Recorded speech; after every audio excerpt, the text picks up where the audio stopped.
अब की बार जो हम ये चला रहे हैं कैंपेन, इसका तो हमारा सीधा मतलब है रोजगार दो से कि अब इस पे फाइनल बात होगी। अब बहुत सितम सरकार ने ढाली है, अब हमारा ये आखिरी है कि अब हम सरकार की कोई बात नहीं सुनने वाले जब तक कि वो ये चीज़ें खत्म नहीं कर देते, लिखित में नहीं दे देते कि अब हम इसके लिए ये कदम उठा रहे हैं। मोदी रोजगार दो का स्पेशल मैसेज ये है कि मोदी जी या सरकार को ये याद दिलाना कि बेरोजगार युवा परेशान हैं, मर रहा है, इस दर्द से गुजर रहा है, तो रोजगार पे बात करो।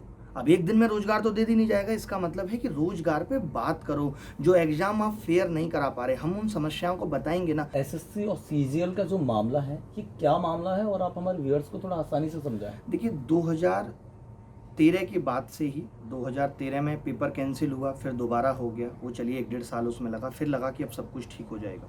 लेकिन 2014 की बात से तो लगातार जो दिक्कतें आई हैं, पहली दिक्कत तो यही कि वैकेंसी घटना 2014 में 20,000, 15 में वही 8,000 9,000 रह गई और अब वैकेंसी खिसक के 6,500 7,000 आ चुकी हैं। चलो ये भी हमने मान लिया कि वैकेंसी कम है और उन वैकेंसी को भी ठीक तरीके से नहीं फिल किया जा रहा। आप 2018 में देखेंगे एक यूएफएम ला करके सरकार ने लाखों अभ्यर्थी को बाहर कर दिया, उसके लिए हमें कैंपेन चलाना पड़ा कि यूएफएम वापस लो, तब जाके वो यूएफएम वापस हुई। सीएचएसएल में घोटाला, अभी 2019 का रिजल्ट आया तो ये पेपर को एक लेवल पे नहीं कर पा रहे, एक पेपर इतना आसान बना देते। पिछले 2 साल से ऐसा हो रहा है कि कट ऑफ 85% जा रही है। कंपटीशन के एग्जाम में कट ऑफ का इतना जाना ही गलत है। इसका मतलब आप पेपर का स्तर ही नहीं ठीक तरीके से सेट कर पा रहे, आपने मजाक बना दिया है। अरे कौन है भाई आपके पेपर सेट करने वाले जो 3 पेपर को एक लेवल पे नहीं सेट कर सकते? और अगर कभी ऐसा होता है कि करप्शन का मामला पाया जाता है, जैसे 2017 में करप्शन का मामला हुआ तो उस केस को खत्म कर दिया गया, जबकि उसके टाइम भी प्रोटेस्ट हुआ था, मैंने किया, हमने ऑफलाइन प्रोटेस्ट किया, तब भी ये बात उस वक्त एक कहकर खत्म कर दी गई कि इसकी जांच होगी। उसके बाद जांच हुई, सीबीआई में केस गया, कमेटी बनी, मैंने खुद प्रूफ दिए, मैं आज भी दे सकता हूं आपके चैनल पे हर जगह कि मैंने प्रूफ दिए कि नकल हुई, मुझसे आके बात करें, पूछें, मैं प्रूफ दूं। आज भी वो प्रूफ सीबीआई में जमा है, उसके बावजूद भी पेपर कैंसिल नहीं हुआ। और जब पेपर इस तरीके से कैंसिल नहीं होता तो इससे लोगों का भी मनोबल टूटता है और उस संस्था का जो एसएससी है उसका मनोबल बढ़ता है कि कोई बात नहीं, हम करप्शन करेंगे, कोई फर्क नहीं पड़ता। बता देते हो कि विद्यार्थी उसमें 200 नंबर लाके भी फाइट नहीं कर पा रहा, ये मेन इशू है सीजीएल का। 100 मिलियन ट्वीट और वर्ल्ड वाइड नंबर 1 इसको ट्रेंड करा दें, ताकि पूरे वर्ल्ड में भी ये बात पता जब चलेगी कि भाई देश में बेरोजगारी का इतना बुरा हाल है, बेरोजगार सड़कों पे उतरने को तैयार है, इतनी बुरी स्थिति है, अगर इसके बाद भी सरकार हमारी नहीं सुनती। ये तो सिर्फ एक सरकार को हम अपनी बात भेज रहे हैं, लेकिन अब हमें ऐसा लगता है कि सरकार तक हमारी बात पहुंच भी जा रही है, बट सरकार के कान पे उसके बावजूद भी कोई जू नहीं रेंग रही। आप बताइए, किसी बाहर वाले ने एक जरा सा ट्वीट कर दिया तो मिनिस्ट्री ऑफ होम अफेयर्स या मिनिस्ट्री ने वो चीज़ तुरंत नोटिफिकेशन निकाल दिया।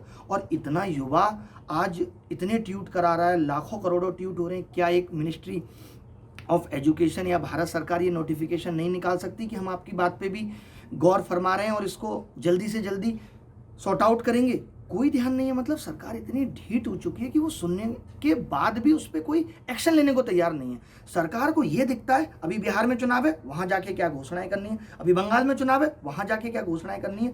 ये ध्यान नहीं है कि जो घोषणाएं कर दी उसमें 1% या 2% भी हम पूरी कर पाए या नहीं कर पाए।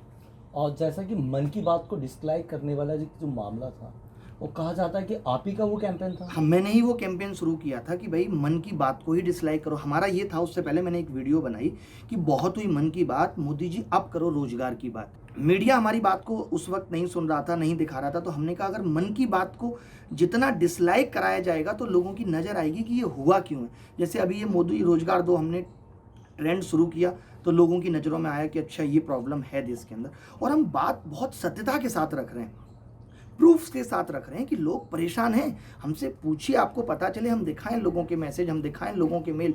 अब तक मुझ पे जब से ये बात शुरू हुई है तो लाखों मेल होंगे जो जगह जगह की भर्ती के बारे में बता रहे हैं। मतलब केंद्र सरकारों में भी बहुत समस्या है कि केंद्र सरकार में भी जो वैकेंसी है वो ठीक तरीके से फिल नहीं हो रही, चाहे किसी की भी सरकार हो।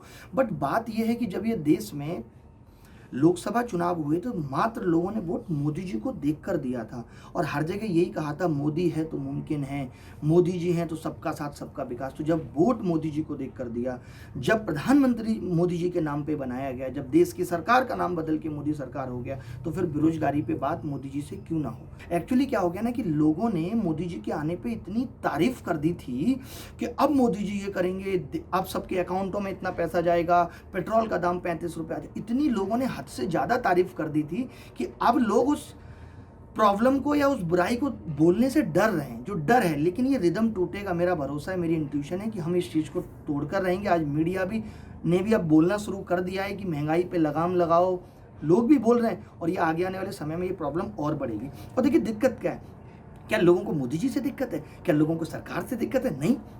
बट अगर प्रजा को कोई दिक्कत है तो मोदी जी उसे सुने तो सही। मोदी जी अमेरिका जाके ये कह दें कि अब की बात ट्रंप सरकार, मोदी जी वहाँ जाके, मोदी जी के पास इन सब बातों की दखलंदाजी के लिए समय है, मोदी जी के पास और चीज़ों के लिए समय है। क्या मोदी जी अपनी 2 रैली बंगाल की कम करके देश के युवा पे बात नहीं कर सकते, देश के किसान को कन्विंस नहीं कर सकते? क्यों नहीं कर सकते भाई? राजा है, उन्होंने पूरे देश को कन्विंस वोट के लिए कर लिया। अब उसकी समस्या को सुलझाने के लिए वो कन्विंस नहीं कर सकते कि रुको मैं ऐसा कर रहा हूँ, दिखाओ ना प्रॉब्लम क्या है। 2015 में तो मोदी जी खुद कहते थे देश का युवा परेशान है, इतने करोड़ रोजगार लेके आऊंगा। उन्होंने सारी समस्याओं को उठाया था, उन्हीं सबको देख के तो हमने उनको वोट दिया और इतने बहुमत से वोट दिया। वो इस चीज़ का गलत फायदा उठा रहे हैं, कब तक उठाएंगे? एक दिन खत्म होंगी ये सारी चीज़ें भी। देखिए घमंड किसी का भी नहीं रहा, आज वो इतने ज़्यादा रिजिड हो गए कि इन बातों पर बोलने से कतरा रहे हैं। जब देश इतना डिजिटल हो सकता है तो एग्जाम फेयर क्यों नहीं हो सकता? मोदी जी कहते हैं चुनाव फेयर है। इस देश में जब सब कुछ फेयर है तो एग्जाम क्यों नहीं फेयर हो सकता? चुनाव का रिजल्ट तो बहुत जल्दी आ जाता है। अगर इनको भी लटका दिया जाए 1.5-2 साल, उसके बाद भर्ती कोर्ट में फंस जाए इनकी भी, तब इनको पता चले कि 5 साल सरकार चलने के बाद पता चला कि ये साहब भी एमएलए एमपी बन पाए हैं, तब इनको उस दर्द का एहसास होगा। हम तो बस ये कह रहे हैं कि सरकार इस टॉपिक पे बात कर ले कि भाई आप किस लिए कर रहे हो आंदोलन।